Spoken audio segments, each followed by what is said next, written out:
Hi everyone, स्वागत है आपका अपने YouTube channel study IQ with Kavita ma'am पे। गाइस, ये हमारी एनसीईआरटी की सीरीज चली हुई है। एनसीईआरटी की में हम एसएसटी का जो टीजीटी एसएसटी का किसी भी स्टेट का एग्जाम दे रहे हैं टीचिंग का, या कोई भी कंपटीशन की तैयारी करें जिसमें स्टैटिक जीके आती है, तो उसमें एनसीईआरटी का को ही फॉलो किया जाता है। हमारी एनसीईआरटी की सीरीज चली हुई है 6 टू 12 तक की। पूरी एनसीईआरटी कराऊंगी। इसमें आपकी हिस्ट्री, ज्योग्राफी, सिविक्स, जितने भी सब्जेक्ट्स हैं आपके कंप्लीट कराए जाएँगे। तो आप इस चैनल को जो है नए हैं वो इस चैनल को सब्सक्राइब कर लीजिए, जिससे आप इस सीरीज़ को अच्छे से जो है क्योंकि इसमें जो क क्वेश्चन कराऊँगी ना वो एग्ज़ाम ओरिएंटेड आपके क्वेश्चन कराऊँगी, ठीक है? तो आप इस चैनल को सब्सक्राइब ज़रूर कर लीजिए। तो और अपनी जो है एनसीईआरटी की बुक लेके बैठना, जो भी सीटेट का एग्ज़ाम देने वाले हैं या डीएसएसबी, एनवीएस, केवीएस जो भी टीचिंग लाइन का एग्ज़ाम देने वाले हैं, उनके लिए तो ये वीडियो काफ़ी हेल्पफुल रहने वाली है। चलिए चलते हैं, आज हम अपना टॉपिक लेकर आए हैं। 6th स्टैंडर्ड की बुक है, चैप्टर है आपका 9 और इसकी प्लेलिस्ट बनाई गई है, तो उसका लिंक आपको क्या है डिस्क्रिप्शन में मिल जाएगा। तो आप जो है जिसने भी इससे पहले की वीडियो नहीं देखी, पहले उस वीडियो को ज़रूर देखें, जिससे कि आपके कॉन्सेप्ट है बहुत अच्छे से क्लियर हो जाए। आज हम चैप्टर करने वाले हैं नए राज्य, साम्राज्य और राज्य।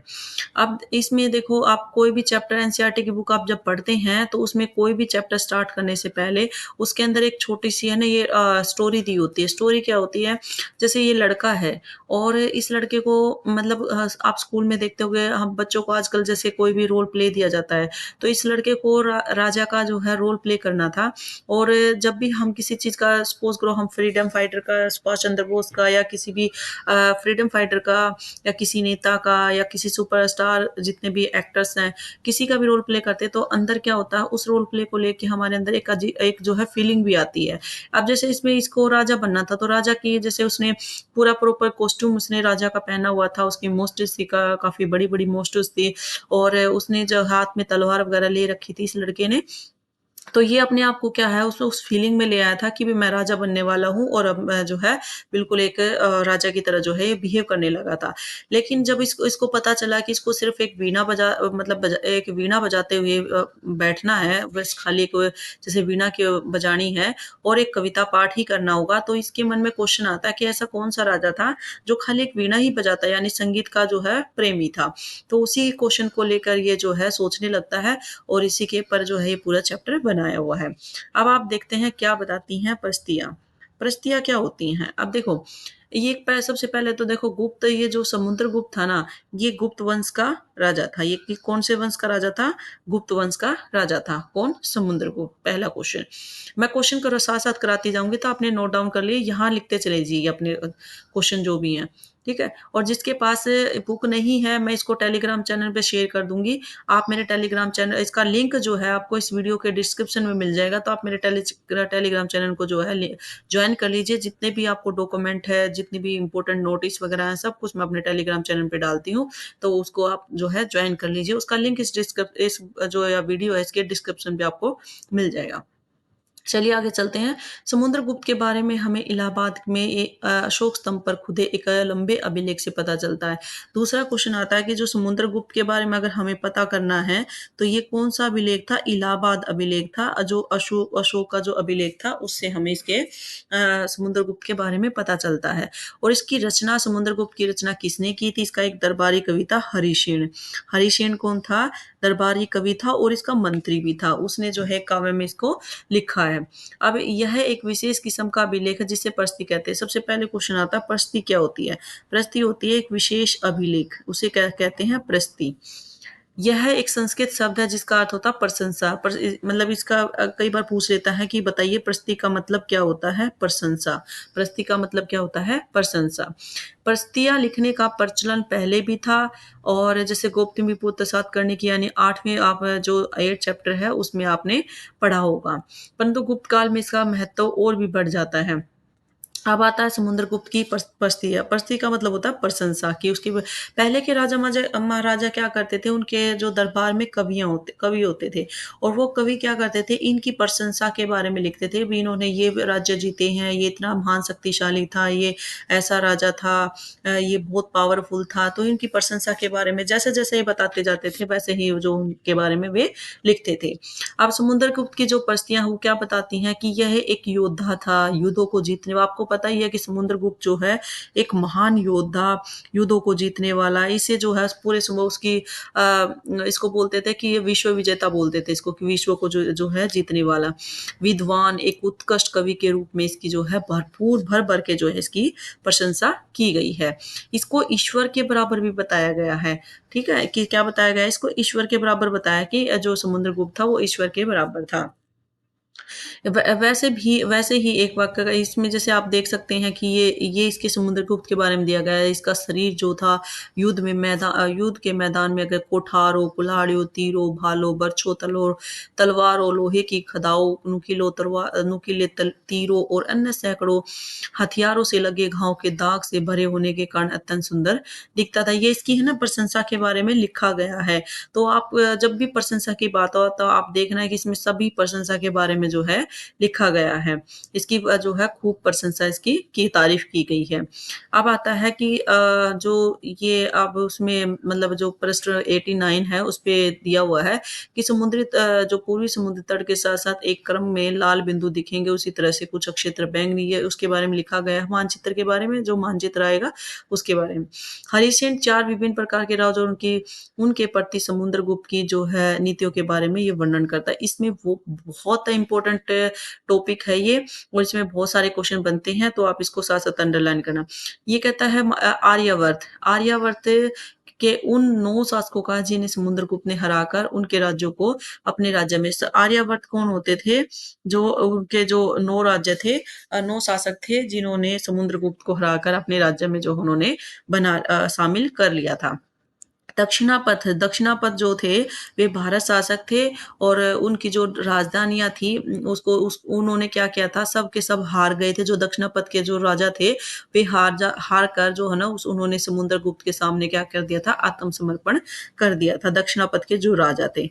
ठीक है? ये दक्षिणापथ के राजाओं ने क्या कर दिया था, आत्मसमर्पण कर दिया था और समुद्रगुप्त ने उन्हें क्या कर दिया था, दोबारा से जो है उसको शासन करने की जो है परमिशन दे दी थी। नेक्स्ट आता है कि पड़ोसी देशों का ये जैसे पड़ोसी देश हैं आसाम है, तटीय बंगाल, नेपाल और उत्तर पश्चिम के कई गण और संघ जो है इसमें आते हैं जितने भी आपके जो पड़ोसी देश में आते हैं। पड़ोसी जो आंतरिक जो देश आते हैं, ये समुद्रगुप्त के लिए क्या करते थे उपहार लेकर आते थे। क्या आते थे? उपहार लेकर आते थे। उनकी आज्ञाओं का पालन करते थे और उनके दरबार में उपस्थित हुआ करते थे। उनकी आज्ञाओं का पालन करते थे और क्या करते थे उनकी जो है उनके जो है दरबार में उपस्थित हुआ करते थे। और नेक्स्ट आता है कुषाण और शक वंश के थे जिसमें श्रीलंका के भी शासक थे। इन्होंने समुद्रगुप्त की अधीनता स्वीकार की थी और उनकी पुत्रियों का विवाह उससे किया था। कौन थे? शक, कुषाण और शक।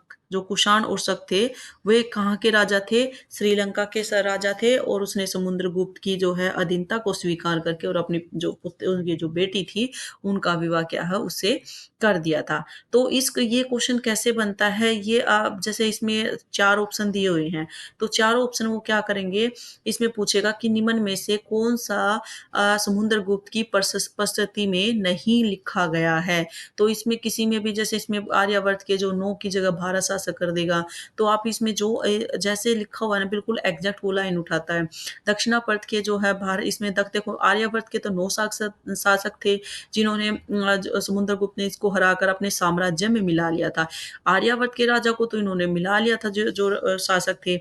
लेकिन जो दक्षिणापथ के जो भारत शासक थे, उन्होंने क्या किया था आत्मसमर्पण कर दिया था। तो इसी में जो हेर-फेर कर लेगा कि बताइए दक्षिणापथ के जो भारत शासक थे उनको हराकर जो उसके राज्यों को अपने सामने उसके जो है शासक उसमें जो उन्होंने क्या किया था अपने साम्राज्य में मिला लिया था। तो इसमें क्या क्या करेगा आपको एक-एक लाइन उसमें आर्यावर्त के जो 9 शासक हैं उनको तो हराकर उनके साम्राज्यों को तो इन्होंने मिला लिया था लेकिन दक्षिणापथ के जो भारत शासक थे, उनको क्या किया था उन्होंने आत्मसमर्पण कर दिया था जब समुद्रगुप्त ने उसको हरा दिया था।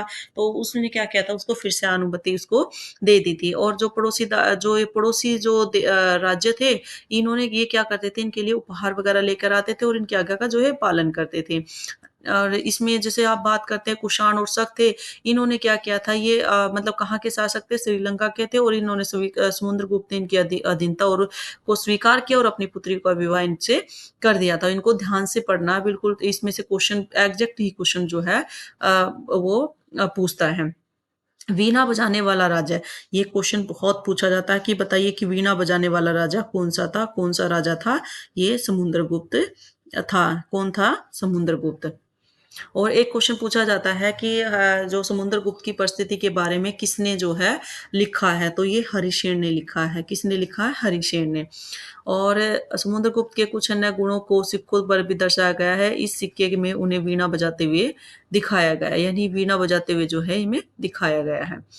अब नेक्स्ट आता है, ये इसमें जो मैप दिया गया है आप देख सकते हैं, ये बाहरी राज्य थे, ये आंतरिक राज्य थे और ये वो राज्य थे जो उनके लिए जो उपहार वगैरह जो है आर्यावर्त के जो राजा थे ना, जिनकी अधीनता उसने क्या किया था, उसको अपने राज्य में, आर्यावर्त के राज्यों को तो अपने राज्य में उन्होंने मिला लिया था।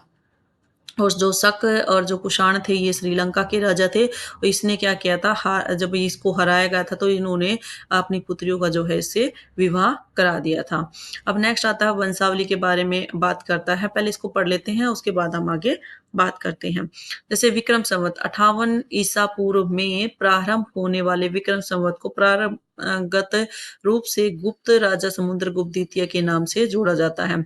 ऐसा कहा जाता है कि उन्होंने शकों पर विजय के प्रतीक के रूप में इस संवत की स्थापना की थी और विक्रमादित्य की उपाधि धारण की थी। समुद्रगुप्त ने किसकी उपाधि धारण की थी? विक्रमादित्य की उपाधि धारण की थी। एक तो ये क्वेश्चन आता है। और जो विक्रम संवत की जो स्थापना की थी वो किसने की थी? ये गुप्त राजा चंद्रगुप्त द्वितीय के नाम से इसने क्या किया था? विक्रम संवत जो है जोड़ा था। और ऐसा कहा जाता है उन्होंने शकों पर विजय प्राप्त करने के बाद, किस पे? शकों पर विजय प्राप्त करने के बाद क्या है, इसको क्या किया था, विक्रम संवत की स्थापना की थी। तो ये क्वेश्चन ऐसे पूछा जाता है। अब आता है, अधिकांश पश्चिमी शासकों के पूर्वजों के बारे में बताती है। पश्चिमी समुद्रगुप्त के पिता प्रति परिपितामह, यानी जैसे हम बोलते हैं परदादा, दादाजी, इस तरह से पितामह तो दादाजी हो गए, इसके पिताजी जो है ये परदादा हो गए, यानी कि परदादा, दादा, पिता और माता के बारे में जो है बताती हैं। उनकी कुमार देवी लिच्छवी गण की थी, जो उसकी माँ थी कुमार देवी, इसकी माँ के बारे में पूछा जाता है कि उसकी माँ जो थी वो कौन थी? कुमार देवी थी, लिच्छवी गण की थी। कहाँ कौन से गण की थी? लिच्छवी गण की। और पिता समुद्रगुप्त जो थे गुप्त वंश के थे। गुप्त वंश के पहले शासक थे जिन्होंने महाराज धीराज की उपाधि किसने धारण की थी? चंद्रगुप्त ने महाराज धीराज की उपाधि धारण की थी। ये पूछा जाता है कि महाराज धीराज की उपाधि किसने धारण की थी? और समुद्रगुप्त ने विक्रमादित्य की उपाधि धारण की थी। समुद्रगुप्त ने भी यह उपाधि धारण की थी। समुद्रगुप्त ने महाराज धीराज की भी उपाधि धारण की थी और विक्रमादित्य की भी जो है धारण की थी। उनके दादा और परदादा का महाराज के रूप में ही उल्लेख है। उसे यह आभास मिलता था कि धीरे-धीरे इस वंश का महत्व जो है बढ़ता चला गया था। ठीक है? महाराज विक्रम इसने समुद्र पहले सबसे पहले तो चंद्रगुप्त ने महाराज धीराज की उपाधि धारण की थी, उसके बाद किसने? समुद्रगुप्त ने। अब उसके बारे में अगर उसके बाद के शासक जैसे उनके बेटे चंद्रगुप्त द्वितीय की वंशावली के बारे में जानकारी मिलती है। उनके बारे में पहले क्या होता था, ये जैसे अपने दादा के नाम पे अपने इस तरह से जो है नाम लिखते थे। उसके आगे द्वितीय, तृतीय ऐसे इसके ऐसे नाम रखते थे। जैसे जिसका समुद्रगुप्त का जैसे बेटे की बात करें तो चंद्रगुप्त द्वितीय आ गया। ठीक है? उनके बारे में अभिलेखों सिक्कों से पता चलता है। उन्होंने पश्चिम भारत में सैन्य अभियान में अंतिम शक शासक को परास्त किया था। बाद में ऐसा विश्वास आया था कि उसका जो दरबार है विद्वानों से भरा हुआ है। ठीक है? अब आता है हर्षवर्धन। हर्षवर्धन इसमें इसका ये क्वेश्चन वेरी इंपॉर्टेंट क्वेश्चन है, बहुत ज्यादा पूछा जाने वाला क्वेश्चन है। अब इसमें देखो, जिस तरह गुप्त वंश के शासकों के बारे में अभिलेखों सिक्कों से पता चलता है, उसी तरह से अन्य शासकों के बारे में उसकी जीवनी से पता चलता है। ऐसे राजा कौन थे? हर्षवर्धन। कौन थे? ये राजा थे हर्षवर्धन। और जिन्होंने करीब 1400 साल पहले शासन किया था। कितने साल पहले किया था? 1400 साल पहले तो इन्होंने शासन किया था। और दूसरा क्वेश्चन आता है कि दरबारी कवि थे बाणभट्ट, जिन्होंने संस्कृत में उनकी जीवन रचित हर्षचरित अब देखो ये क्वेश्चन पूछा जाता है हर्षचरित्र। हर्षचरित्र को देख के सब बच्चे हर्षवर्धन नाम लिखते हैं, पर ये किसने लिखी थी? बाणभट्ट ने लिखी थी। हर्षवर्धन की वंशावली देखते हुए उनके राजा बनने तक का वर्णन। चीनी यात्री जो स्वेग त्याग थे, जिसके बारे में जो 8 जो चैप्टर है उसमें पढ़ा था। काफी समय के लिए हर्ष के दरबार में रहे थे। वो हंस के दरबार में रहने वाला जो चीनी यात्री था वो हवेंग सांग था। ये क्वेश्चन पूछा जाता है। ये क्वेश्चन पूछा गया है, ये क्वेश्चन पूछा गया है, ठीक है। और इसके दरबारी कवि कौन थी? ये वाला भी क्वेश्चन जो है बहुत पूछा गया। आज थोड़ा पेन काम नहीं करता भाई, थोड़ा सा इसको प्लीज ध्यान से देखिए। जिनके बारे में तुमने इसमें पढ़ा है और उसके दरबार में जो है हर्ष के दरबार में रहे थे, उन्होंने वहां जो कुछ भी देखा उसका विवरण भी उसने किया था।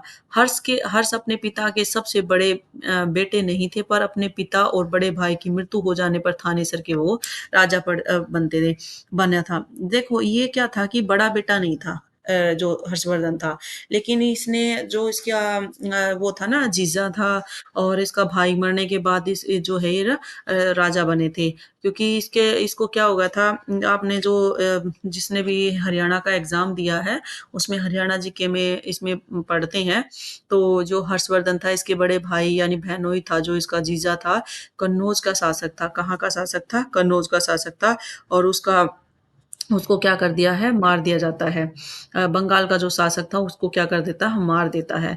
और हर्ष जो है उसको हर्ष ने जो है कन्नौज को अपने अधीन, जब बंगाल के शासक ने उसे मार डाला, और तो हर्ष ने कन्नौज को अपने अधीन कर लिया और बंगाल पर भी आक्रमण कर दिया था।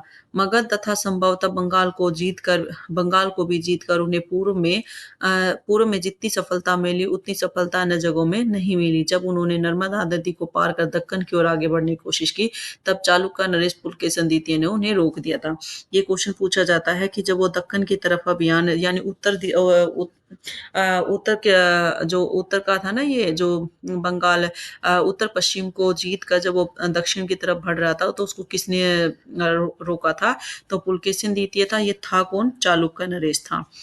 ठीक है। अब आता है पल्लव चालुक्य और पुलकेशिन द्वितीय की प्रस्तियां। पुलकेशिन द्वितीय की प्रस्तियां, इसको क्या है? पल्लव चालुक्य और पुलकेशिन द्वितीय की प्रस्तियां। इस काल में पल्लव और चालुक्य दक्षिण भारत के सबसे महत्वपूर्ण राजवंश थे। पल्लव का ये दक्षिण भारत के थे। पल्लव, चालुक्य और पुलकेशिन ये तीनों कौन थे? दक्षिण भारत के राजवंश थे। पल्लव का जो राज्य था उनकी राजधानी कांचीपुरम के आसपास के क्षेत्रों में लेकर कावेरी नदी के डेल्टा तक फैला हुआ है, जबकि चालुक्यों का राज्य है कृष्णा और तुंगभद्रा। देखो इसमें दो क्वेश्चन बनते हैं। अब सबसे पहले तो जो पहले के राजा थे ना, वो क्या करते थे? वो नदियों के आसपास जो है अपना जो राजधानी वगैरह जो है बनाते थे। क्यों बनाते थे? क्योंकि वहाँ पानी की भरपूर सुविधा होती थी। वहाँ की जो मिट्टी थी वो काफ़ी उपजाऊ होती थी, अच्छी फसल होती थी। वहाँ से कर मिलने की जो कर था वो अच्छे से उसको मिलता था। और उसको जो है वहाँ पे धन संपदा की कमी नहीं होती थी। तो इसीलिए वो क्या करते थे, नदी के किनारे वो अपना जो है राजधानी वगैरह बनाते थे। दूसरा क्वेश्चन आता है, जो पल्लव की जो राजधानी थी वो कौन-सी थी? कांचीपुरम थी। कांचीपुरम थी। और ये पूछता है कि कौन-सी नदी के उस पे थी? ये कावेरी नदी है ना, जो कावेरी नदी के डेल्टा पर थी। और चालुक्य की जो राजधानी थी वो कृष्णा और तुंगभद्रा जो नदियाँ हैं, उस नदियों के बीच में इसकी क्या थी? ये राजधानी थी। चालुक्य की राजधानी की बात करें तो ये ऐहोल थी। जो ये स्पेस पड़ा है ना, ये वाला जो स्पेस है, यहाँ पर लिख लेना चालुक्य की राजधानी, पल्लव की राजधानी, ठीक है? तो वो आपको अच्छे से जो है उससे लर्न हो जाएगा। जो ये ऐहोल था ना, ये व्यापारिक केंद्र था, यानी ट्रेड के लिए बहुत सेंटर पॉइंट था ये। और धीरे-धीरे ये धार्मिक केंद्र, यानी पहले तो क्या था, ये ट्रेड का एक जो है इम्पोर्टेंट सेंटर पॉइंट था। लेकिन धीरे-धीरे ये क्या बन गया था? एक धार्मिक केंद्र बन गया था, यानी धर्म ज़्यादा बढ़ गया था यहाँ। बहुत सारे मंदिर और बहुत सारे, आपने देखा होगा साउथ में बहुत सारे मंदिर वगैरह हैं। पल्लव और चालुक्य एक दूसरे की सीमाओं का अतिक्रमण करते थे। मुख्य रूप से राजधानियों को निशाना बनाया जाता था, जो समृद्ध शहर थे। राजधानी आप आज भी देखेंगे तो जो दिल्ली है, अब जो इसकी राजधानी है, इसकी भारत की राजधानी है वो दिल्ली है। तो दिल्ली को आप देखते हैं कितना समृद्ध जो है सिटी माना जाता है। तो उस टाइम पे भी क्या होता था, राजधानी एक स्मार्ट सिटी के रूप में मानी जाती थी। पुलकेशिन द्वितीय सबसे प्रसिद्ध चालुक्य राजा थे। उनके बारे में हमें उनके दरबार देखो, सब दूसरा क्वेश्चन आता है कि जो पुलकेशिन द्वितीय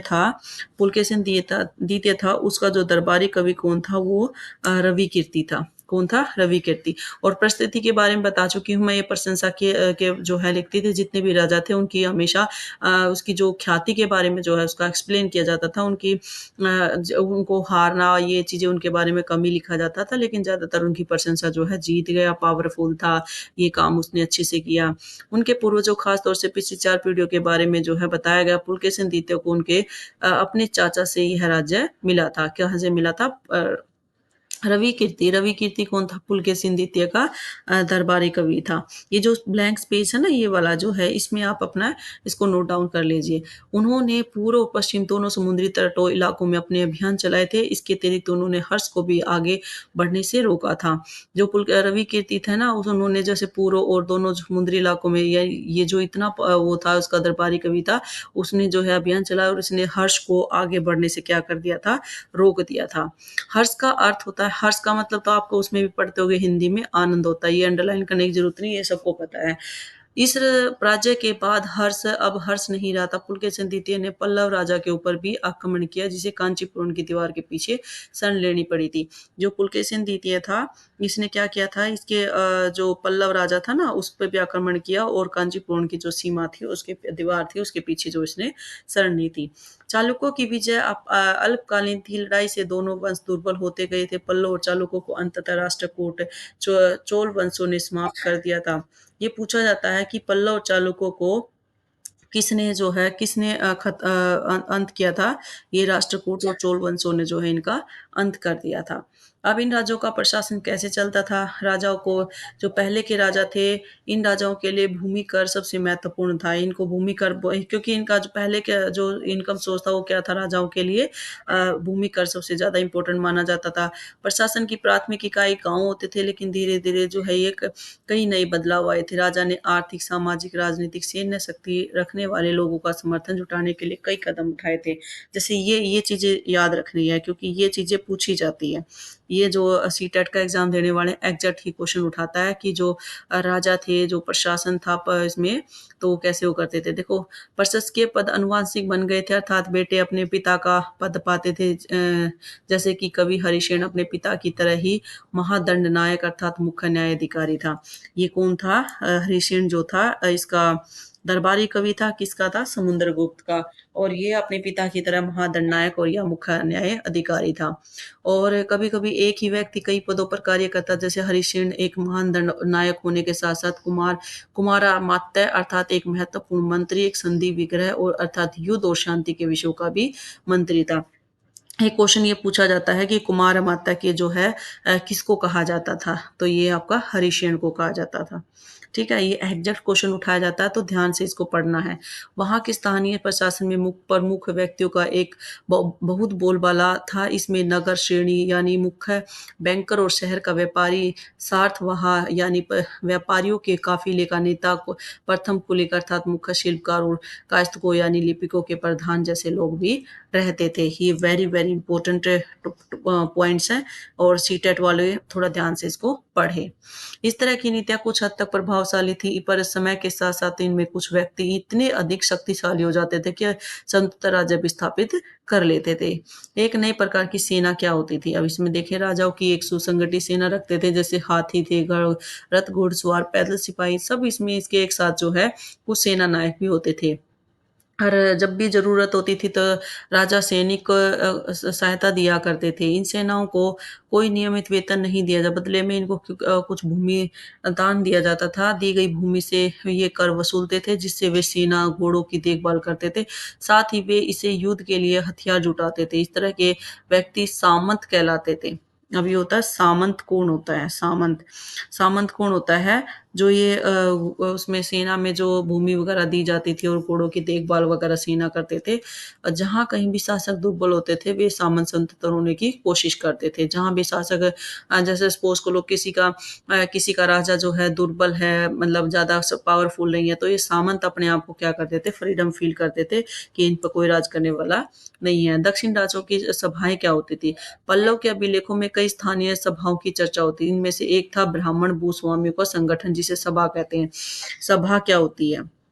ब्राह्मण भूस्वामियों के संगठन को सभा कहा जाता है। ये सभाएँ उप समितियों के ज़रिए सिंचाई, खेती-बाड़ी से जुड़े विभिन्न काम, सड़क निर्माण, स्थानीय मंदिरों की देखरेख आदि का भी काम करते थे। जिन इलाकों के भूस्वामी ब्राह्मण नहीं थे, वहाँ उर नामक ग्राम सभा के होने की बात कही जाती थी। उर क्या होता था? उर जो उर की बात करता है, ये उर क्या होता था? उर अब देखो जहाँ भूस्वामी ब्राह्मण नहीं थे, जो भूमिहीन भूमिहीन ब्राह्मण, जो भूस्वामी यानी भूमिहीन जो ब्राह्मण थे उनको उर कहा जाता था। ग्राम सभा होने की बात की जाती थी। नगरम व्यापारियों के एक संगठन का नाम था। नगरम क्या होता है? यही क्वेश्चन उठाया जाता है। ये क्वेश्चन कैसे मिलाया जाता है? यहाँ पे उर राइट कर दिया, इसके आगे उचित मिलान बताइए। नगरम, यहाँ पे नगरम राइट कर दिया, इसके आगे तो ये कहेगा मिलान कीजिए ऐसे करके। तो आपको पता होना चाहिए नगरम क्या होता है। नगरम होता है व्यापारियों का एक संगठन। नगर प्लस मैं, यानी इसके अंदर क्या हो गया? नगरम यानी व्यापारियों का जो एक संगठन होता है। उर होता है भूमिहीन भूमिहीन जो ब्राह्मण होते हैं उनको उर कहा जाता है। ठीक है। सभा क्या होता है? जो ब्राह्मण जो भूमि के स्वामी होते हैं उन्हें सभा कहा जाता था। ये ध्यान रखना, ऐसे ही मैच द फॉलोइंग में इस तरह के क्वेश्चन पूछे जाते हैं। इन सभाओं का पर धनी और शक्तिशाली भूस्वामियों व्यापारियों का नियंत्रण था। इनमें से बहुत सी स्थानीय सभाएं शताब्दियों तक काम करती थी। अब आता उस ज़माने में लोग क्या काम करते थे। जो बहुत झलक हमें नाटकों और कुछ अन्य जो स्रोतों से मिलती है। अब जैसे कालिदास अपने नाटकों में राज दरबार के जीवन के चित्रण के लिए प्रसिद्ध थे।